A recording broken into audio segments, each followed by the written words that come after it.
आप हमारे चैनल पर नए हैं तो हमारे चैनल को सब्सक्राइब करें, लाइक करें और शेयर करें ताकि हमारे नए वीडियो सबसे पहले आप तक पहुंच सके। हर एक जन जैसा मन में ठाने वैसा ही दान करे, ना कुड़ के और ना दबाव से, क्योंकि परमेश्वर हर्ष से देने वाले से प्रेम रखता है। तो आइए परमेश्वर की इच्छा को पूरी करें और परमेश्वर के राज्य के लिए उसके अच्छे बेटे और बेटियां बनकर अपना बीज बोकर बहुतायत की कटनी काटें। आप अपना दान हमें गूगल पे के माध्यम से भेज सकते हैं। हमारा UPI नंबर है 9799958651। आप QR कोड स्कैन कर भी अपना बीज बो सकते हैं और अधिक जानकारी के लिए आप 9799958651 पर संपर्क करें। परमेश्वर आत्मा है और अवश्य है कि उसकी आराधना करने वाले आत्मा और सच्चाई से आराधना करें। तो आइए हम सब मिलकर एक गीत गाकर परमेश्वर की आराधना करें।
अपनी बाइबल आपने ले ले और मानव की प्रार्थना में जाकर सर्वशक्तिमान पिता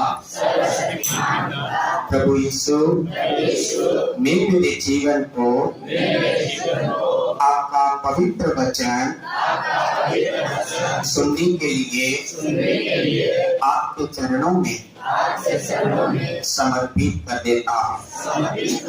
पवित्र आत्मा पिता के वचन को ध्यान से सुनने, समझने, ग्रहण करने, पालन करने के लिए मेरी सहायता करना। आज का वचन मेरे मन में गिरे हजारों गुना फल लाए। मैं आशीष पाऊं, आपका गवाह बनूं। प्रार्थना सुना, धन्यवाद यीशु। इस प्रार्थना को यीशु के नाम से मांगता हूँ, आमीन। प्रभु यीशु के जीवित उपस्थिति में, प्रभु पवित्र आत्मा की उपस्थिति में आप सबका मैं दिल से हार्दिक स्वागत करता हूँ, अभिनंदन करता हूँ और यीशु मसीह के नाम से आपके जीवन में शांति, चंगाई, छुटकारा, पवित्रता और धार्मिकता की आशीष की घोषणा करता हूँ यीशु के नाम में, आमीन। तो हम परमेश्वर के वचन को सुनेंगे, प्रेरितों के काम। तो आज का विषय है हमको एक अच्छे सेवक और अच्छी कलीसिया की संगति करना आवश्यक क्यों है। हम लोगों को एक अच्छा सेवक और अच्छी कलीसिया, अच्छी मंडली, अच्छा चर्च में जाना आवश्यक।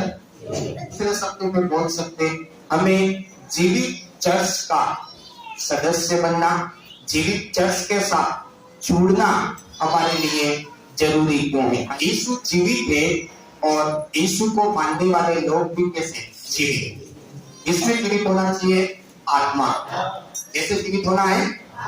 और जो आत्मा में जीवित नहीं है वो कैसी मंडली और कैसा सेवक कहलाते? मरे हुए। जैसा कि आप सबको पहले सिखाया गया कि यीशु मसीह को मानने वाले व्यक्ति के पास में दो प्रकार का जीवन होता है। प्रभु यीशु को जो मानता है उस व्यक्ति के पास कितना जीवन है? सब अंगुली बताकर। यीशु मसीह को मानने वाले व्यक्ति के पास कितना जीवन? दो प्रकार का जीवन। और यीशु को नहीं मानता उस व्यक्ति के पास में कितना जीवन? एक। अब यीशु को मानने वाले के पास में दो प्रकार का जीवन होता है। वो कौन कौन सा होता है? पहले तो पहला जीवन है जिसको बोलते शारीरिक जीवन। पहला जो जीवन यीशु को मानने वाले व्यक्ति के पास होता है शारीरिक जीवन। कौन सा? और वो जीवन उसको माँ के गर्भ से पैदा होने से पहला जीवन व्यक्ति के पास होता है, उसको शारीरिक जीवन बोलते हैं। कौन सा जीवन? पहला जो जीवन लोगों को मिलता है वो कौन सा? और वो जीवन उसको कैसे मिलता है? माँ के गर्भ से पैदा होने से उसको कौन सा जीवन मिलता है?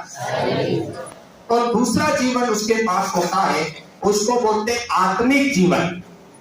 कौन सा जीवन? और आत्मिक जीवन व्यक्ति को तब मिलता है जब जैसे वो माँ के पेट से पैदा होता है तो शारीरिक जीवन मिलता है, ऐसे कि ऐसे उसको यीशु मसीह में होकर पैदा होना पड़े। यीशु मसीह में होकर, जैसे माँ के पेट से पैदा हुआ तो उसको शारीरिक जीवन मिला, ऐसे कैसे उसको यीशु मसीह में होकर पैदा होना पड़ेगा तो उसको कौन सा जीवन मिलेगा? आत्मा। वचन में लिखा परमेश्वर क्या है? आत्मा। परमेश्वर क्या है? आत्मा। और आत्मिक जो परमेश्वर है, आत्मिक पिता है, यदि हम यीशु मसीह में उससे जन्म लेते हैं तो हमारे पास दूसरा जन्म आता है, उसको बोलते हैं आत्मिक जीवन। शारीरिक जीवन सबके पास होता है, शारीरिक जीवन सबके पास, लेकिन आत्मिक जीवन कौन से लोगों के पास होता है? जो यीशु मसीह के गर्भ से पैदा हुआ, यीशु मसीह के गर्भ से पैदा हुआ, उसके पास में आत्मिक जीवन। ऐसे आत्मिक रीति से पैदा होता यदि कोई मनुष्य प्रभु यीशु मसीह के पास आता है और यीशु प्रभु के बारे में जानता है, सुनता है, आता है और सुनता है। आने का कारण कुछ भी हो सकता है। यीशु प्रभु के पास आने का कारण बीमारी हो सकता है, समस्या हो सकता है, कर्जा हो सकता है, झगड़ा हो सकता है, अशांति हो सकता है, जीवन की कोई भी परेशानी हो सकती है। वो अपने जीवन की किसी भी परेशानी के कारण यीशु मसीह के पास आया, यीशु मसीह के मंदिर में आया, यीशु मसीह के भक्तों के पास आया, यीशु मसीह के सेवक के पास आया, किसी भी कारण से। अब यीशु मसीह के भक्तों के पास आ गया, यीशु मसीह के सेवकों के पास आ गया, यीशु मसीह के भवन और मंदिर में आ गया। आने के बाद में परमेश्वर के सेवक ने बाइबल के वचन के द्वारा, परमेश्वर के सेवक ने बाइबल के वचन के द्वारा उसको सुनाया, उसको बताया, आने वाले व्यक्ति को बताया। जबकि आया किस कारण से वो व्यक्ति? कोई बीमार है, कोई झगड़े में पड़ा हुआ है, किसी के जीवन में अशांति है, किसी के जीवन में गरीबी और कर्जा है, किसी के जीवन में और अलग अलग प्रकार की समस्या। वो यूं करके आया कि मेरी ये समस्या मेरे जीवन से खत्म हो जाए, मैं सब जगह घूम गया, थक गया, हार गया, रुपया खत्म हो गया, तो भी मेरी समस्या नहीं जा रही है। किसी ने उसको बताया कि यीशु प्रभु के पास में जाए, गिरजे में जाए तो क्या हो जाए? ठीक हो जाए। तो किसी को बताने के द्वारा वो यीशु मसीह के पास आया, यीशु के सेवक के पास आया कि मेरी समस्या खत्म हो जाए। अब वो आया तो उसकी खोपड़ी में, उसके मन में यही चल रहा है कि फटाफट कुछ करे और मेरी समस्या खत्म। मैं जिसके पास आया हूं, जिस सेवक के पास आया हूं, जिस यीशु के पास आया हूं, वो फटाफट कुछ करे। खिलाना पड़े तो खिलाए, पिलाना पड़े तो पिलाए, हाथ रखना पड़े तो रखे और तेल लगाना पड़े तो लगाए, लेकिन मेरी समस्या फटाफट क्या करे। तो अपना विषय क्या है? किस विषय पर हम सुन रहे हैं? एक व्यक्ति को जीवित कलीसिया के साथ जुड़ना, जीवित कलीसिया में जाना, जीवित सेवक के साथ संगति करना आवश्यक। जीवित चर्च, जीवित सेवक, जीवित संगति, ऐसे में जाना जरूरी क्यों? समझ में आ रहा क्यों जरूरी है? इस विषय पर हम सीख रहे हैं। तो यदि वो व्यक्ति बीमारी में आया, समस्या में आया, दुख तकलीफ में आया, और यदि उस व्यक्ति जहां भी गया हो, जिस भी चर्च में गया, जिस भी गिरजे में गया, जिस भी पादरी के पास में गया, यदि उसको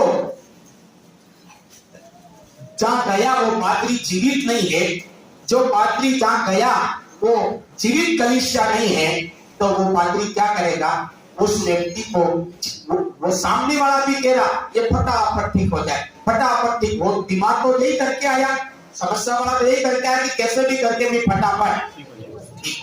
हालेलुया। और जीवित पादरी और जीवित मंडली नहीं होगी तो वो पादरी भी क्या करेगा? जैसे तैसे करके ये व्यक्ति फटाफट ठीक है, दुआ करनी पड़े वो पहले दुआ करेगा, उसके बाद में दुआ से कोई फायदा नहीं हो रहा तो फिर वो जड़ी बूटियां देगा उसको। उसका भी मकसद है कि जैसे तैसे, सामने वाला भी सोच रहा जैसे तैसे, और पादरी भी सोच रहा कि चलो दुआ करनी पड़े, दुआ करो, और दुआ से ठीक नहीं होगा तो इसको पीछा दूं, उसने कुछ जड़ी बूटियां, उसने दुआ करके ठीक नहीं हुआ, जड़ी बूटी भी तो ठीक नहीं हुआ, तो फिर वो कई बार क्या करता है व्यक्ति, फिर वो खुद उनको बोलता है उस डॉक्टर के पास जाओ, वहां जाओ, क्योंकि उसका मकसद है किसी किसी तरीके से ये क्या हो जाए। इस प्रकार से उसकी कोशिश रहेगी ये व्यक्ति फटाफट मेरी ताकत से, मेरी शक्ति से क्या हो जाए ठीक। लेकिन मान लो जीवित पादरी है, जीवित मंडली है, तो वो व्यक्ति, वो सेवक क्या करेगा? समस्या में आए हुए व्यक्ति को बिठाएगा। समस्या में आए हुए व्यक्ति को क्या करेगा? बिठाएगा, और बिठाकर वो प्रभु यीशु मसीह के बारे में उसको बताएगा। क्या करेगा? बोलो, क्या करेगा? बताएगा। सामने वाला कह रहा मैं बहुत तकलीफ में हूं, फटाफट कुछ करो कुछ करो कुछ करो, लेकिन वो फिर भी कहेगा आपको यीशु के बारे में सुनना और समझना है। सुनना और सामने वाला सोचेगा मैं सुनने समझने नहीं आया हूं, मैं क्या करने आया हूं? तो वो बोलेगा कि आपको ठीक होंगे ये सुनने से और समझने से ही आप क्या होंगे। तो तकलीफ में आए हुए व्यक्ति को वो यीशु के बारे में क्या करेगा? बताएगा, समझाएगा। यीशु के बारे में समझाएगा और बोलेगा कि आप जो लेने आए हैं वो मेरे पास में नहीं, यीशु के पास लेने आए हो। आपको जो चाहिए वो मेरे पास नहीं, लेकिन किससे मिलेगा? यीशु से मिलेगा। कब मिलेगा? मेरे भाई बहनों, जैसे तुम तुम्हारे माँ और बाप के पेट से पैदा हुए तो उनके बेटा बेटी बन गए। तुम माँ के पेट से पैदा हुए तो माता पिता के क्या बन गए? बेटा बेटी बन गए। आपने शारीरिक रूप में उनका बच्चा बन के जन्म लिया, बेटी बनकर जन्म लिया, बेटा बनकर जन्म लिया। तो आपके माँ बाप की तमाम प्रकार का धन दौलत के ऊपर, संपत्ति के ऊपर आपका क्या आ गया? अब अधिकार आ गया आपके पास, क्योंकि आप क्या है? उनके बेटा बेटी। आप बोल सकते कि मम्मी मेरे को आज यहाँ जाना है, आज मुझे ये खाना है, ये पहनना है। आप अपने माँ बाप से बोल सकते हैं और माँ बाप आपको देंगे। क्यों देंगे? क्योंकि आप उनके बेटा और कैसे बेटा बेटी हो? क्योंकि उनके गर्भ से आपने जन्म। तो ऐसे की ऐसे हमारे शारीरिक माता पिता एक मकान के हकदार हैं। हमारे शारीरिक माता पिता, उनके पास 2 बीघा या 3 बीघा या 5 बीघा जमीन है, उसके हकदार है। यदि 1 जोड़ी बैल है तो 1 जोड़ी बैल के हकदार है। 1 किलो चांदी है, 1 किलो चांदी के हकदार है। 2-3 तोला सोना है तो 2-3 तोला सोने के। इससे ज्यादा उनके पास कुछ। यदि हम उनके गर्भ से पैदा होते हैं तो उनके पास जितना है उन सभी का हम क्या है? हकदार बनते हैं। हालेलुया। हमने कमाया नहीं। रकम कौन कमाया? माता पिता कमाए। चांदी कौन कमाया? खेती कौन कमाया? मकान कौन कमाया? माता पिता कमाए, हम नहीं कमाए। लेकिन फिर भी वो हमारा है। हम कमाए नहीं है, लेकिन फिर भी वो उन्होंने उस 1 किलो रकम के लिए 50 साल गुजार दिए, और हम 1 दिन के क्यों नहीं है तो भी वो रकम हमारी है। क्यों? क्योंकि हमने उनके पेट से केवल इस छोटे से काम के कारण उनका जो है वो सब छोटा सा काम कि हम उनके पेट से क्या हुए? आगे समझ। ठीक इसी प्रकार, बराबर सुनना, ठीक इसी प्रकार जिस यीशु के पास आए हैं वो पूरी दुनिया के धन दौलत का मालिक, पूरी दुनिया के जमीन जायदाद का मालिक, पूरी दुनिया के रुपये पैसों का। और केवल इतना नहीं, केवल इतना नहीं, बाइबल बताती जिस यीशु के पास आप आए हैं, वचन बताना आपकी और मेरी जिंदगी और मौत उसके हाथ में। कितने दिन जिंदा रखना है, कितने दिन चलाना है, कब मार डालना है, इसका मालिक हम नहीं, यीशु। कौन है? इसका मतलब हमारी मौत और जिंदगी यदि किसी के हाथ में है तो वो ईश्वर यीशु के हाथ में। चाहे वो व्यक्ति चर्च में आ रहा है या नहीं आ रहा है, यीशु को जानता है या नहीं जानता है, धरती पर पाए जाने वाले हर इंसान की जिंदगी और मौत किसके हाथ में? वो हमारी जिंदगी और मौत का कौन है? मालिक। जमीन जायदाद, पूरी दुनिया का जमीन जायदाद, पूरी दुनिया का धन दौलत रुपया, वो कहता सोना मेरा है, चांदी मेरा है, जमीन मेरी है, आकाश मेरा है, चांद सूर्य मेरा है, तारा मंडल, हवा पानी, नदी नाले, जीव जंतु, सब कुछ। और तुम्हारे पास जो जिंदगी है मनुष्य की, ये भी मेरी। सब इसलिए बोलता सबका मालिक। हालेलुया। वो क्या है?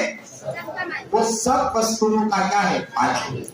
तो न केवल जिंदगी और मौत, वचन में लिखा तो हमको भला चंगा रखना, बाकी के आजू राखो, भलो ताजो राखो, उसका भी मालिक वो। कब किसको बीमार करना, कब किसको अच्छा रखना, उसका भी मालिक यीशु है। कब किसी के अंदर भूत घुसा देना और कब किसी के अंदर से भूत निकाल देना, उसका भी मालिक यीशु है। इसका मतलब भूत भी किसके अधिकार में?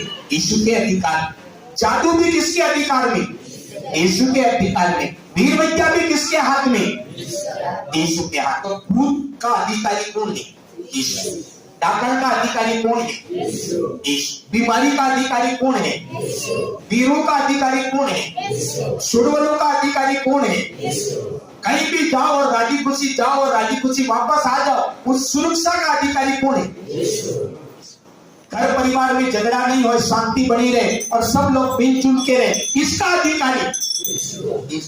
सब लोगों के जीवन में शांति रहे, उसका भी अधिकारी।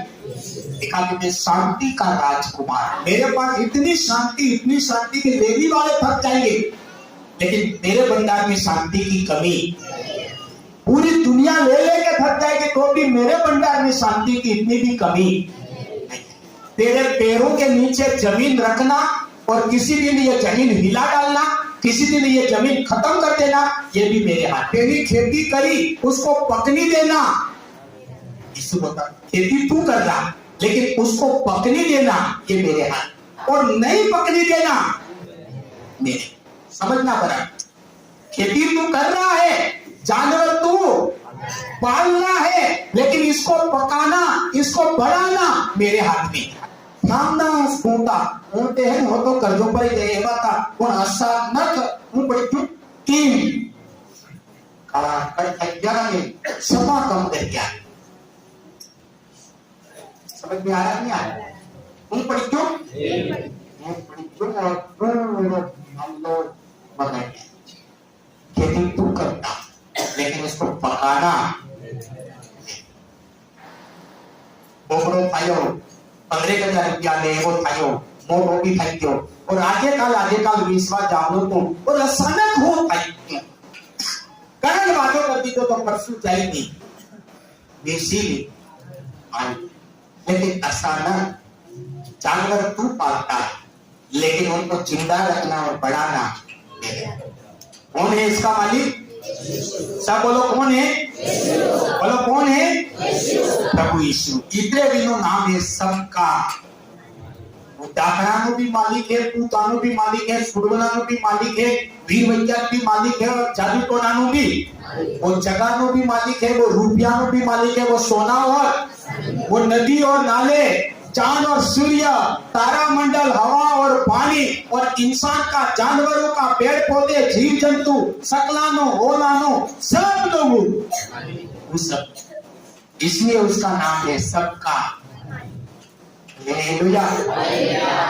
वो अपरोस मालिक वो सब, वो उसके पास सब चीजों का क्या है? अधिकार। सब चीजों का अधिकार है, और वो अधिकार रखने वाला जो ईश्वर है, उस ईश्वर का नाम क्या है? सब वचन में लिखा सब मेरे हाथ में है। किसी के हाथ में 1% भी, किसी के हाथ दूसरे भी 100% पूरा ऊपर स्वर्ग में जितना है वो भी 100% मेरे हाथ। धरती के ऊपर जितना है वो भी 100% मेरे हाथ में। पाताल में जितना है वो भी 100% मेरे हाथ। स्वर्ग और पृथ्वी का सारा अधिकार। यीशु यूं नहीं बोलता स्वर्ग और पृथ्वी का 70% अधिकार, ऐसा नहीं। स्वर्ग और पृथ्वी का 70% मेरा हक है, ऐसा नहीं बोलता। क्या बोलता? सारा 100%। बोलो 100%। दुनिया के ऊपर 100% प्रभु यीशु का अधिकार। इसके अलावा किसी के हाथ में नहीं। इसका मतलब सब फालतू है, सब सड़क साफ है, सब नवरे है, कुछ नहीं है। जिसके पास उसके पास कुछ बचा ही नहीं तो है क्या? तो हमारे शरीर के माता पिता कितनी चीज के अधिकारी है? एक मकान। किसी का तो वो मकान कैसा है, तिरपाल छोड़ दे। इसका मतलब उसके माता पिता उस तिरपाल वाले मकान के क्या है, गिने खाना छोड़ जाता का अपना काला मकान। लेकिन से बाइबल बताती है पूरी दुनिया का मालिक कौन है? प्रभु। मतलब पूरी दुनिया का मालिक कौन है? हालेलुया। संसार के माता पिता के धन संपत्ति के अधिकारी हम कब बने? जब हमने उनके पेट से क्या किया। ठीक उसी प्रकार अगर जीवित पादरी होगा, जीवित चर्च होगा, तो वो पादरी समस्या में पड़ा हुआ व्यक्ति उसके पास आएगा तो वो उसको ठीक करने के लिए भी माथा कूटेगा, क्योंकि ठीक पादरी नहीं करेगा, ठीक प्रभु यीशु करेगा। वो उस व्यक्ति को क्या चाहिए? बीमार है तो चलना ही चाहिए, जहां जाए वहां एक्सीडेंट हो रहा तो सुरक्षा चाहिए, काम करे और आगे नहीं बढ़ रहा तो उसको क्या चाहिए? बरकत चाहिए कि नहीं चाहिए? खेती नहीं पकी तो खेती पके, आशीर्वाद चाहिए। वो पादरी के हाथ में नहीं, उसका मालिक पादरी। लेकिन एक सारी वस्तु सुरक्षा का, शांति का, बरकत का, चंगाई का, छुटकारे का, भूतों को भगाने का, चुड़बलों को निकालने का, वीर विद्या और जादू खत्म करने वाला मालिक कौन है? यीशु। तो जीवित पादरी होगा, जीवित चर्च होगा, तो वो उस व्यक्ति को ठीक करने के लिए अपना माथा नहीं देगा, बल्कि उस व्यक्ति को बताएगा कि मेरे प्रियो, इसका हकदार, इसका मालिक कौन है? यीशु। तो मेरे भाई बहनों, यीशु के पास जो है, चंगाई यीशु के पास, सुरक्षा यीशु के पास, चमत्कार यीशु के पास, बरकत यीशु के पास, शांति, जिंदगी और मौत यीशु के पास है। तो जैसे जैसे हमने शारीरिक माता पिता के पेट से पैदा हुए, ऐसे भी ऐसे आपको यीशु के पेट से पैदा हो जाना।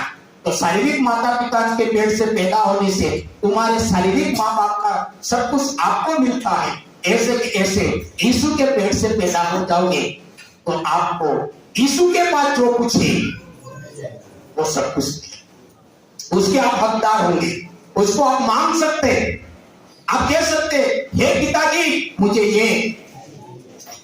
तो जीवित पादरी आपको ठीक करने के लिए माथा नहीं कूटेगा, वो बताएगा कि हे मेरे भाई बहन, आपको जो चाहिए उसका असली मालिक प्रभु यीशु मसीह। दुनिया में इंसान को जो कुछ चाहिए, ज्ञान चाहिए, बुद्धि चाहिए, उसका मालिक कौन है? बच्चे मेरे का मुझसे मां, मैं भी तो क्या दूंगा? बुद्धि। हालेलुया। हर चीज का मालिक कौन है? प्रभु। तो जीवित पादरी और जीवित कलीसिया होगी तो वो पादरी कहेगा इन सारी बातों का मालिक यीशु है, इसलिए तुमको क्या बन जाना चाहिए? यीशु के बेटा और यीशु के पेट से पैदा हो। यीशु के पेट से पैदा हो जाओगे तो आप उसके बेटा और बेटी बन जाओगे। यीशु की जितनी भी धन दौलत है उन सबके ऊपर तुम्हारा क्या हो जाएगा? अधिकार। कमाया यीशु ने, वचन में लिखा, उसने आज्ञा मानकर, तुझ बनकर, उन बहा के, कोड़े खा के, मुकुट पहन कर, अपना प्राण कलवरी क्रूस पर देकर उसने ये सारा अधिकार कमाया। सब कुछ लगा के उसने ये अधिकार कमाया। लेकिन यीशु के पेट से जन्म लेने वाले कुछ नहीं किया, लेकिन अगर पैदा हो गया तो यीशु की तमाम संपत्ति के ऊपर क्या होगा? उसका। और तुम उसके पेट से पैदा हो जाओगे तो तुमको भिखारी की तरह दे दो करने की जरूरत। आप बोलेंगे हे पिताजी मुझ में भूखा हूँ, हे पिताजी मैं दुखी हूँ, हे पिताजी मैं कर्जे से परेशान हूँ, हे पिताजी मेरा काम बढ़ नहीं रहा है, कौन मेरे बेटे के बेटियों का काम बिगाड़ रहा है, कौन मेरे बेटा बेटी को तंग आएगा? और भूत तंग कर रहा होगा तो भूत को भगाएगा, डाकण तंग कर रही होगी तो डाकण को बताएगा, और सुरवल को तंग कर रही हो तो सुरवल को भी, गरीबी तंग कर रही तो गरीबी को भी, कर्जा तंग कर रहा तो कर्जे को भी बताए, लेकिन भिखारियों को नहीं भगाएगा। यीशु कौन है, यीशु कैसा है, यीशु में क्या ताकत है, वो बात आपको समझाएगा। इसके बारे में समझाएगा, यीशु के बारे में। यीशु को मानने से क्या फायदा है, यीशु को नहीं मानने से क्या फायदा है, मतलब क्या नुकसान है, ये आपको क्या करेगा बताएं। आप गलत कर रहे हो या सही कर रहे हो, ये आपको वही पादरी बताएगा जो जीवित है। अगर जीवित चर्च में आप नहीं जाओगे तो वो सेवक और वो कलीसिया कभी आपको नहीं बोलेगी आप गलत कर रहे हो, आप गलत कर रहे हो, ऐसा नहीं बोलेगा। और नहीं बोलेगा तो आपकी ये गलती किसी दिन आपको बर्बाद, किसी दिन आपको मार डालेगा, किसी दिन आपके परिवार को नुकसान कर देगा, आपके जीवन का नुकसान कर देगा। जीवित चर्च में जाओगे, हो सकता है आपको बुरा लगे, लेकिन जीवित चर्च और जीवित कलीसिया, जीवित सेवक आपको बोलेगा कि ये जो आप कर रहे हैं ये रास्ता गलत है, आप जो सोच रहे ये विचार गलत है, जिसको परमेश्वर पसंद है नहीं करता। हे मेरे भाई बहन, इस रास्ते को बदल दे तो तेरी जिंदगी बच जाएगी, तेरा जीवन बच जाएगा और तू आशीषित हो जाए। और यदि आज मेरे भाई और बहनों बहुत जगह सेवक है, जगह जगह सेवकों की कमी नहीं, आने वाले दिनों में नए नए सेवक खड़े हो, सेवकों की कमी पड़ने वाली, भले बहुत विरोध होए, बहुत सताव होए, लेकिन फिर भी सेवक पैदा खड़े होते जाए। जगह जगह आराधना भी होगी, जगह जगह कलीसिया भी स्थापित होगी, और आज की तारीख में बहुत जगह बहुत सेवक है और बहुत सी मंडलियां हैं, बहुत सी मंडलियां है, लेकिन ज्यादातर सेवक और ज्यादातर मंडलियों में यही किया जा रहा है कि ये व्यक्ति फटाफट कैसे ठीक हो, यूं करके पादरी अपना जोर, जैसे देवी देवताओं के पास कुछ नहीं, पोपा प्रभु के पास, उसी प्रकार से पादरी के पास भी कुछ नहीं। वो अगर अपना दम लगा रहा तो वो फालतू क्या कर रहा, नाटक कर रहा। लेकिन जीवित सेवक, जीवित कलीसिया क्या करे, आपको यीशु से मिलाए, यीशु का बेटा और बेटी बनने में आपकी मदद, और एक बार आप बेटा बेटी बन गए तो आप यीशु की सारी धन संपत्ति का क्या है। आज लोग चर्च में जा रहे हैं, सेवकों के पास जा रहे हैं, उसके बावजूद भी कई साल गुजर गए, कई लोगों की तो दूसरी पीढ़ी चल रही, तीसरी पीढ़ी चल रही, उसके बाद में भी वो प्रभु यीशु मसीह के बेटा बेटी नहीं बन पाए। क्यों उनको थोड़ा मिला, क्योंकि वो बेटा बेटी नहीं बन पाए। बेटा बेटी सारा अधिकार किसको मिलता, बेटा और। अब ज्यादातर चर्चों में लोग परमेश्वर यीशु के बेटा बेटी नहीं बन पाते। क्यों नहीं बन पाते, क्यों नहीं बन पाते? क्योंकि परमेश्वर के सच्चे सेवक नहीं होने से प्रभु यीशु से उनकी मुलाकात नहीं जाती। प्रभु यीशु से मुलाकात, प्रभु यीशु के पेट से उनको पैदा होने के लिए उनको मदद नहीं करेगा, रास्ता नहीं, बस सब ठीक करने में लगे। जिस रीति से पोपे ठीक करने में लगे, उसी रीति से पादरी भी क्या करने लगे। तो ठीक करने में आपका फायदा नहीं, आपका फायदा है यीशु के बेटा और बेटी। ये काम जीवित कलीसिया, जीवित पादरी ही कर सकते। इसलिए मेरे प्रियो, वो आपको बार बार यीशु के बारे में क्या करेगा, बताएगा, समझाएगा कि आप यीशु मसीह के क्या बन जाए, बेटा और। क्योंकि बेटा बेटी बनने से थोड़ा बहुत नहीं, कितना मिलेगा, पूरा 100% मिलेगा। बाप के पास जितना है इतना बेटा बेटी को मिलेगा। इसलिए हमें प्रभु यीशु मसीह का क्या बनना है, बेटा और। देखा कि जो आत्मा से जन्मे वो उसके क्या है, बेटा और। क्योंकि परमेश्वर क्या है, आत्मा। परमेश्वर क्या है, और जितनी आत्मा के द्वारा पैदा किए गए वो परमेश्वर के बेटा और बेटी है और बेटा और बेटी होने के कारण से जितनों ने उसे ग्रहण किया उन्हें परमेश्वर की संतान होने का अधिकार दिया, और अधिकार दिया इसलिए वो परमेश्वर की सारी संपत्ति के क्या है, हकदार है, वारिस। इसलिए अलग अलग प्रकार के व्यक्ति आए हैं, बीमार आए हैं, गरीब आए हैं, झगड़े में, परेशान में, कर्जे में, अलग अलग दुख तकलीफ में लोग आए हैं। आपका प्रार्थना करवाने से ज्यादा आपको प्रभु यीशु मसीह के बेटा और बेटी बनने से आपका रास्ता खुलेगा। हालेलुया।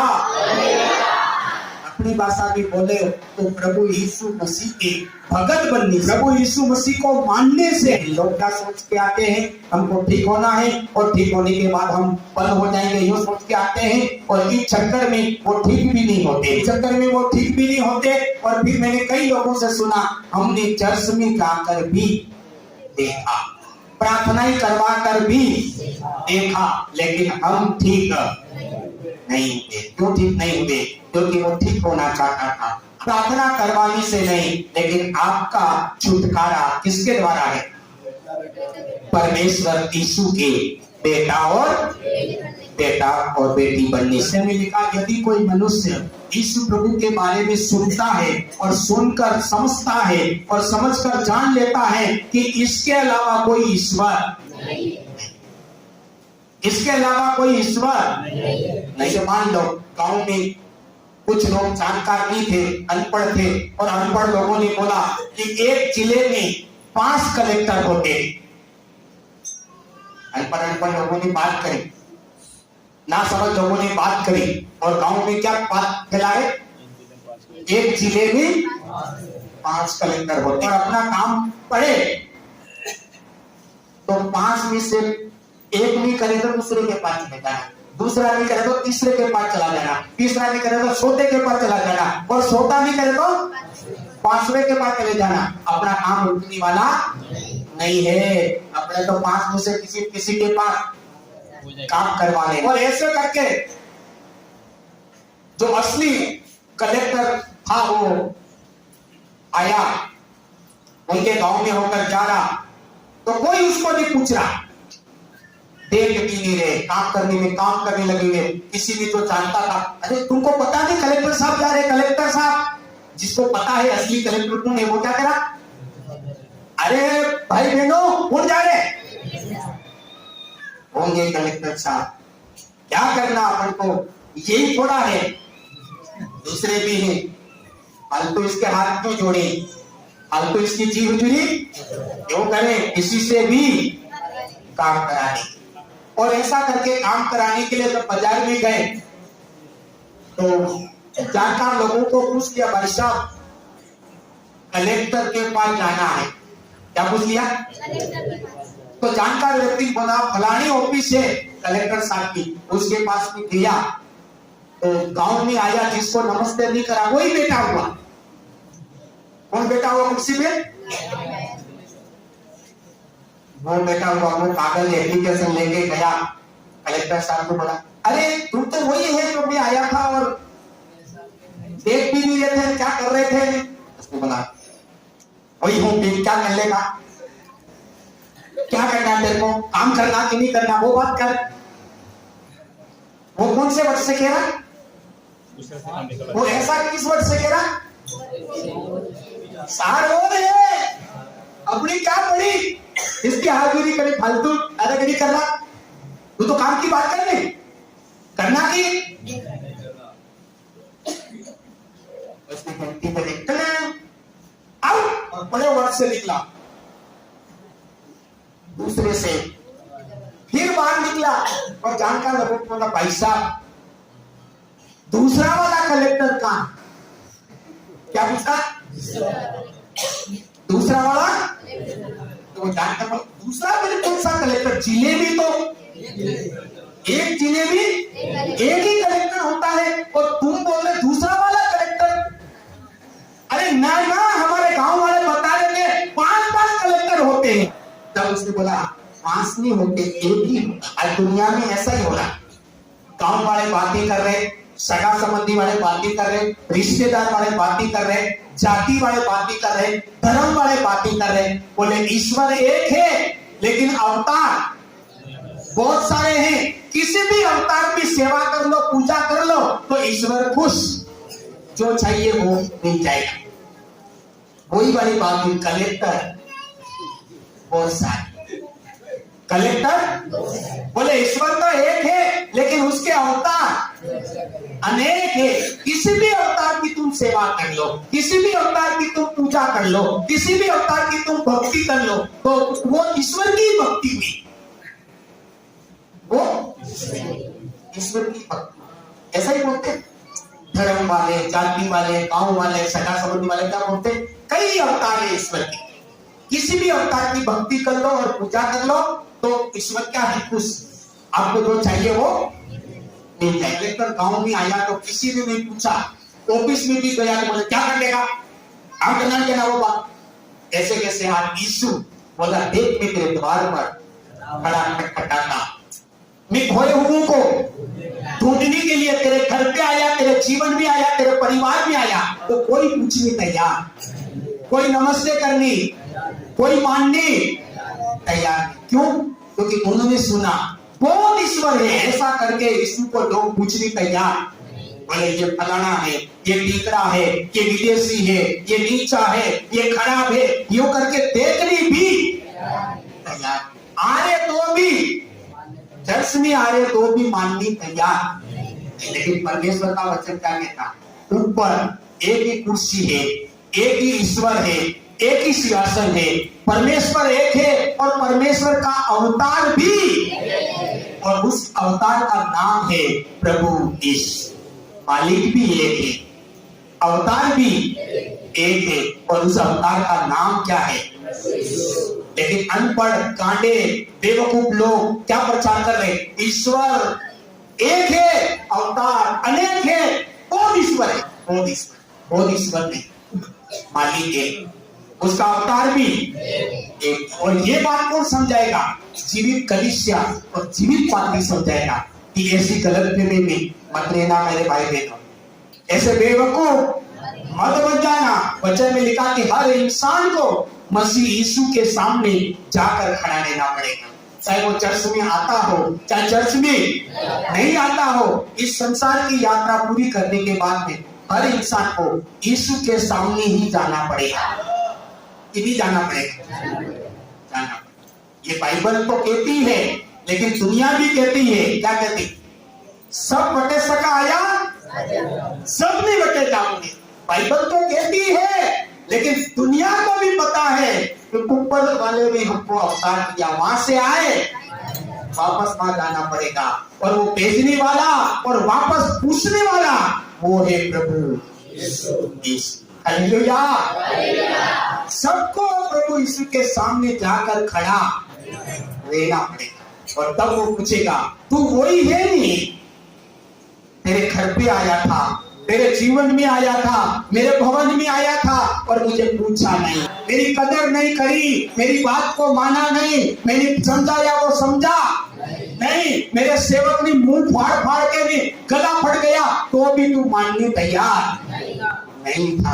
कलेक्टर ने निकाला, ऐसे कैसे, तब यीशु बोलेगा हे स्वर्गदूतों इसको पकड़ो, बाहर निकालो नरक की आग में, जहाँ कीड़े हैं, जहाँ रोना है, जहाँ तेजाब है, जहाँ खाना नहीं मिलेगा, पानी नहीं मिलेगा, इसको जिंदगी भर तड़पने के लिए वहां क्या करो। बहुत से लोग मान रहे हैं, लेकिन यीशु कह रहा वो नहीं मान रहे। यीशु ने बोला झूठ मत बोलो, दे झूठ बोले जा रहे। यीशु ने बोला नशा मत करो, थोड़े दिन नशा छोड़ दिया, उसके बाद में वापस शुरू कर दिया। हालेलुया। उल्टा यीशु को समझा रहे, यीशु जी आज समझते क्यों नहीं हो, मेरे को दिन रात काम करना पड़ता है, और दिन रात काम करने के लिए थोड़ी थोड़ी तंबाकू खानी पड़ती है ताकि जग सकूं, थोड़ी थोड़ी विमल खानी पड़ती है तब जाके मैं जग सकता हूँ, थोड़ा थोड़ा दारू पीना पड़ता है तब जाके मैं काम कर सकता हूँ। कोई क्या बहाना करता है, अरे यीशु आप नहीं जानते, आपको क्या पता, मैं गांव में जा रहा था, पुलिस वालों ने मुझे मारा, गांव वालों ने मुझे मारा, बहुत मार है, अगर थोड़ा थोड़ा मैं नील पीऊं बहुत दुखता है। यीशु बोलता दारू मत पियो, नशा मत करो, झगड़ा मत करो, झूठ मत बोलो, सिनारी मत करो, सोरा सोरियान फिर तुम आगे, अविश्वासी सोरो मत पटाड़ो, अविश्वासी सोरी मत पटाड़ो। यीशु बोलता मत करो, लेकिन फिर भी यीशु का नहीं माने। जिस दिन आप जाओगे यीशु बोलेगा तू वही है नहीं, तू वही है नहीं जो मैं चिल्ला चिल्ला कर बोल रहा था मत कर मत कर, तेरी कान नहीं लगाया, मेरी बात को तेरी वजन नहीं दिया, तू वही है। जरा भी मेरे सामने खड़ा मत रखो इसको, इस लड़के को, इस लड़की को, इस औरत को, कि मेरे सामने बिल्कुल भी खड़ा मत रखो। इसको मैंने बार बार बोला ना, समझ वही है जो मेरा केला धरती पर नहीं मान, तेरी मेरी मर्जी मेरी इच्छा पूरी नहीं करी, तेरे शरीर के मजे मारे, तेरे को क्या अच्छा लगता था वो करा। बहुत से लोग तो कलेक्टर वो है यो करके मानने तैयार थे, बहुत से लोग कलेक्टर ये है, लेकिन यीशु जो कह रहा वो मानने तैयार नहीं। सही कलीसिया, सही सेवक आपको बताएगा आप जो कर रहे हो गलत है, और यीशु इसको पूछेगा बेटा तेरी मेरी इच्छा क्यों पूरी नहीं है। इसलिए मेरे भाई बहनों, सही चर्च में जाओगे यीशु के बारे में पूरा खोलकर आपको सिखाया जाएगा। यीशु की ताकत, यीशु का अधिकार, यीशु का सामर्थ, यीशु का न्याय आपको बताया जाएगा। और सही सेवक के पास जाओगे तो आप यीशु मसीह के क्या बन जाओगे, बेटा। और आप घुटने पड़ के रो रो के दुआ करेगा, यीशु आपके ऊपर नजर नहीं डालेगा। जब यीशु का कोई बेटा और बेटी बनता, वचन में लिखा स्वर्ग में जीवन की पुस्तक, उसमें उनका नाम रहता। उस पुस्तक को देखकर वो प्रार्थना सुनता और जवाब, ये आवाज जो आ रही है ये मेरे बेटा और बेटू की आ रही है। हम लोग गिरजों में जा रहे, पादरियों के पास जा रहे मेरे भाई बहनों, लेकिन जाने के बाद में भी इसलिए मेरे भाई और बहनों, हर व्यक्ति के लिए सही सेवक, जीवित कलीसिया में जाना बहुत जरूरी। अब लोगों के सामने समस्या है, क्या समस्या? दूर पड़ता, ज्यादा किराया लगता। बहुत से लोग इस कारण से सही चर्च में नहीं आते, जीवित कलीसिया में नहीं आते। क्या कहना है उनका? दूर पड़ता है, किराया ज्यादा लगता है। इतना किराया कहां से? तो किराया बड़ा है कि बेटा बेटी बनना बड़ा है कि भिखारी बन के रहना बड़ा है? हालेलुया। बोलो किसमें फायदा है? बेटा बेटी बनना है तो 100 रुपये में 500 रुपये किराया नहीं, 5000 में किराया लगे तो लगा के जाओ और बेटा बेटी। हालेलुया। किराया लगे यूं करके आप 50 रुपये 100 रुपये खर्च नहीं करोगे और क्या बन के बैठे रहोगे? बेटा बेटी बनना है, प्रभु के अधिकारों को लेना है, बड़ी अधिकारी बनना है, सारी वस्तुओं का वारिस बनना है, तो हमें सही चर्च के साथ जुड़ना और सही चर्च में बने रहना, सही चर्च में जो सिखाए उसका पालन करें हमारे लिए। और बहुत से लोग जीवित चर्च में होकर भी मांगते रह जाते, जीवित चर्च नहीं और मांगते रह जाए वो अलग बात है, लेकिन बहुत से लोग जीवित चर्च में होकर भी मांगते रह जाते। क्यों? बोले सुनिए सबकी करो मन, करेंगे झूठ बोलेंगे मतलब, बोलेंगे सिनारी करेंगे मतलब, दारू नहीं छोड़ेंगे मतलब। हाँ इतना जरूर कर सकते हैं। 8 दिन के बाद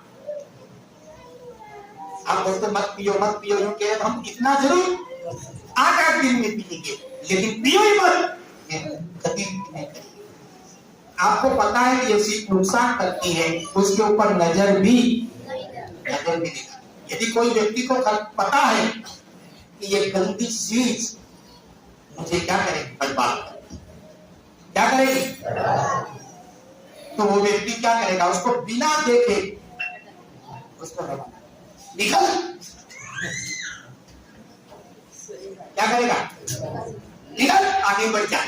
तो मेरे प्रियो, बाइबल में वही लोग आगे बढ़े, उन्हीं लोगों ने कुछ पाया, वही लोग कुछ कर पाए जो जीवित चर्च के क्या थे, मेंबर, जो जीवित चर्च के साथ जुड़े रहे। प्रेरितों के काम 2 अध्याय उसकी 1 कलम में लिखा, जब पेंटिकुस्त का दिन आया तो वे सब एक जगह इकट्ठे थे।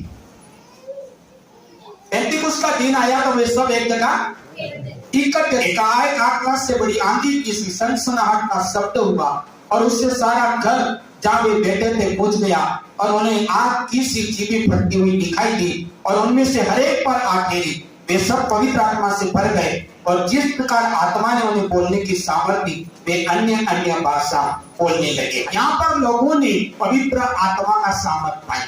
क्या पाया? बोलो क्या पाया? बोलो क्या पाया? पवित्र आत्मा का सामर्थ पाया। हालेलुया। बोलो क्या पाया?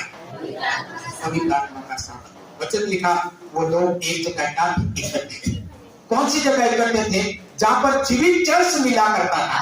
जीवित चर्च, जीवित सेवक इकट्ठे हुआ करते थे, मिलते थे, उस जगह पर ये लोग थे। और ऐसी जगह पर होने के कारण इन्होंने परमेश्वर की आत्मा का क्या पाया? सामर्थ, आग का बपतिस्मा पाया। और उसके बाद भी वचन में लिखा कि वो लोग पढ़े, आगे और पढ़े, दूसरा अध्याय 42 कलम।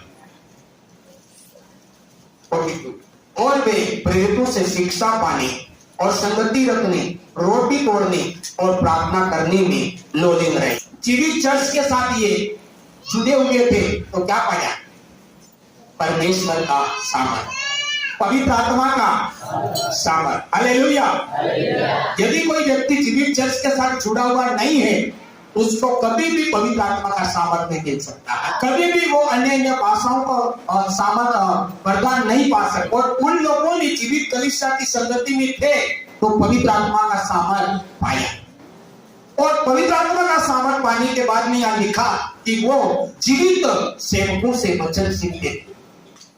ऐसे सेवकों से जो सच्चे सेवक हैं उनसे परमेश्वर का वचन सीखते थे, उनके साथ संगति करते थे, उनके साथ प्रभु बोध लेते थे, उनके साथ प्रार्थना करते थे। हालेलुया।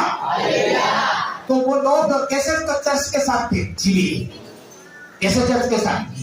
तो उनको पवित्र आत्मा का सामर्थ थे। जीवित चर्च में थे तो वो प्रभु यीशु के वचन के जानकार बने। प्रभु यीशु के वचन के तो जीवित चर्च में जुड़े रहेंगे तो हम पवित्र आत्मा का सामर्थ पाएंगे। जीवित चर्च में हम रहेंगे तो हमें परमेश्वर के वचन की क्या आएगी? समझ आएगी। हम यीशु को बढ़िया जान पाएंगे, समझ पाएंगे और समझ पाएंगे तो हम मान भी पाएंगे, उसकी इच्छा को पूरा भी कर पाएंगे। परमेश्वर के बेटा और बेटियों को परमेश्वर ने क्यों चुना? जाओ और जहां जहां भूत मिले जाओ और भूत को टिकनी मत दो, निकालो बीमारों को चंगा। बाइबल में लिखा ये लोग वचन के ज्ञानी हो गए, परमेश्वर को समझने लगे, परमेश्वर की इच्छा को पूरा करने लगे क्योंकि जीवित चर्च में थे। हालेलुया। उसके बाद में लिखा इन लोगों ने लंगड़ों को चलाया, अंधों को दिखाया, दुष्ट आत्मा को निकाला और बड़े बड़े क्या किए? चमत्कार। और ये लोग बरकत में बढ़ते गए, इज्जत में बढ़ते गए, नाम में बढ़ते गए, हर प्रकार की बातों में आगे। बाइबल में लिखा जो जीवित चर्च का साथ जुड़ा रहा वो व्यक्ति हमेशा आगे बढ़ता गया, गरीबी से आजाद रहा, बीमारी से आजाद रहा, दुष्ट आत्मा से आजाद रहा, हर प्रकार की समस्या से आजाद। तो आज वो लोग बंधन में है, आज वो लोग पीड़ा में है जो जीवित चर्च का मेंबर, जीवित चर्च के साथ जुड़ा हुआ नहीं है। और बहुत से लोग जीवित चर्च में है उसके बाद में भी पीड़ा में है। क्यों? क्योंकि वो वचन में लिखा बराबर संगति नहीं कर रहे। कैसी संगति कर रहे? एक विद्वान सारी विद्यालय जाओ, हर विद्वान अलग अलग विद्यालय जाओ। हालेलुया। वचन में लिखा पूरी संगति। कैसी संगति? पूरी संगति, पूरे वचन को सीख। कुछ लोग बराबर संगति कर रहे तो भी बंधन में है।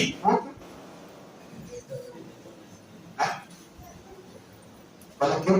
बराबर संगति कर रहे तो भी बंधन में है। वो वचन के अनुसार नहीं, अपने हिसाब से चल। हालेलुया।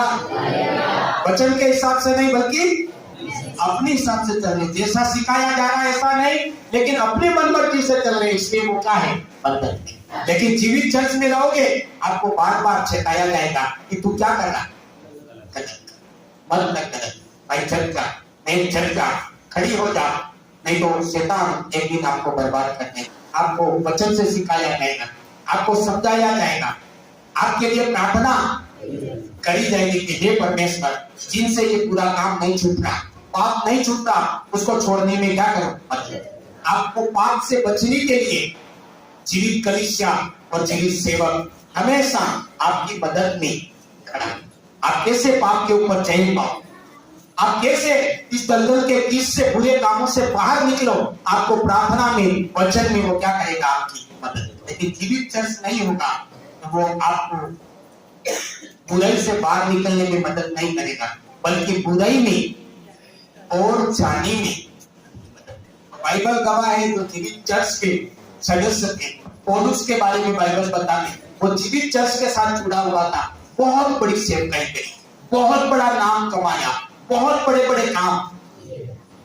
जो भी जीवित चर्च के साथ जुड़ा रहेगा, जीवित चर्च में जो सिखाया जाएगा ऐसा वो पालन करेगा, अड़ा खड़ा रहेगा, वो बड़े काम करेगा यीशु मसीह के नाम में। वो बड़ा छुटकारे को हासिल करेगा यीशु के नाम में। Hallelujah, hallelujah. परमेश्वर आप सबको बहुत बहुत आशीष दे। जय यीशु। हालेलुया।